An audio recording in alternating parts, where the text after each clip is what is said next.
Oh, so what we're looking at this discussion question has to deal with President Theodore Roosevelt and how he expanded the foreign policy.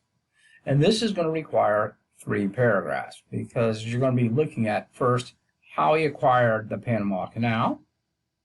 Second is the Roosevelt corollary. You can't really write about Roosevelt expanding foreign policy without naming the Roosevelt corollary.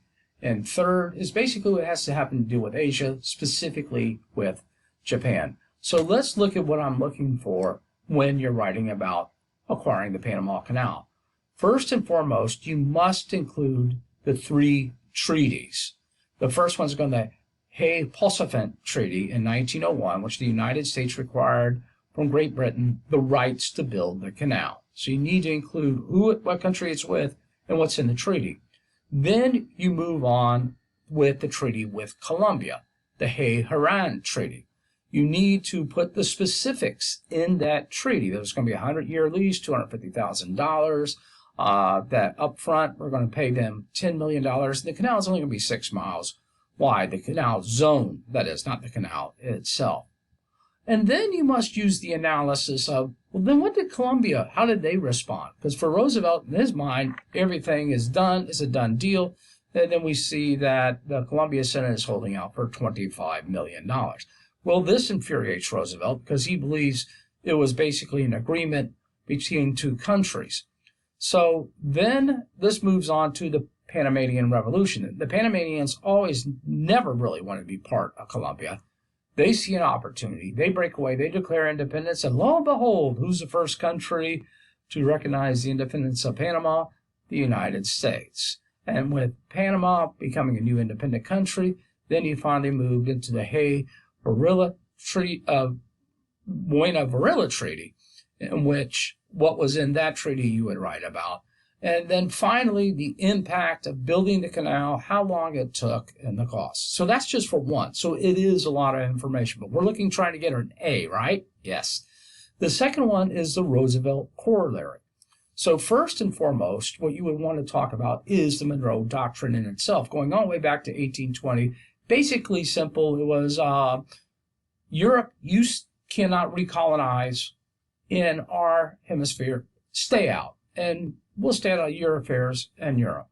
But by the 1900s, what had happened is 2 countries in particular, first 1902, Venezuela, and then in 1903, the Dominican Republic, these countries owed money. Like for Venezuela, it was to Britain, Germany, and Italy. And they threatened to collect their debts. How are they going to collect their debts? Well, easily. They're going to send their Navy and their armed forces in and take over Venezuela. Same thing with the Dominican Republic is happening. So the United States believes if the European powers tried to do this, this is a violation of the Monroe Doctrine. So the Roosevelt corollary, the word corollary means addition. Roosevelt goes before Congress and he gives this statement. Basically, it's the United States that has the power to try to restore order in Latin American affairs and prevent European intervention. Now, what the real analysis has to deal with is that we will send in military forces. This keeps Europe from coming in. And a lot of times the textbooks, they don't really go into this. And of course, the blowback is the Latin American countries are going to be very upset with the United States for doing this. But what no one ever gives the thought of is simply this. If the United States hadn't done that, they had been European colonies prior to the 1950s to 1960s. And finally, you have to deal with Japan. Now, Japan is a rising power in the Pacific. They look like they might even challenge the United States in the Pacific.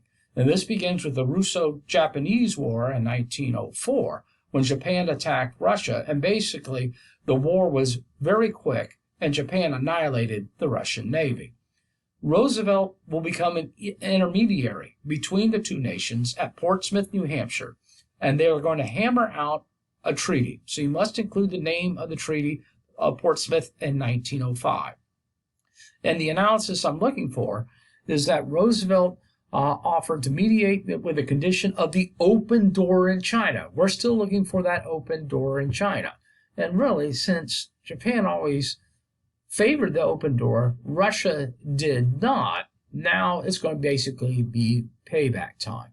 And you can include the specifics, what Japan's going to receive, and what Russia doesn't have to pay for. And then another good thing to be included is the gentleman's agreement. And this is where the Japanese government was very upset with the United States because the city of San Francisco would not allow the integration of Japanese students along with the white population. So a deal was made stating, okay, we'll end this integration in the city of San Francisco. However, no more Japanese immigrants coming to the United States.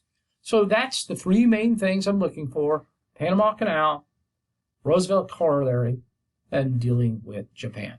Okay? And as always, you can always submit your discussion to the assignment before 4 p.m. on Thursday, and I'll check it, critique it, and get it back to you.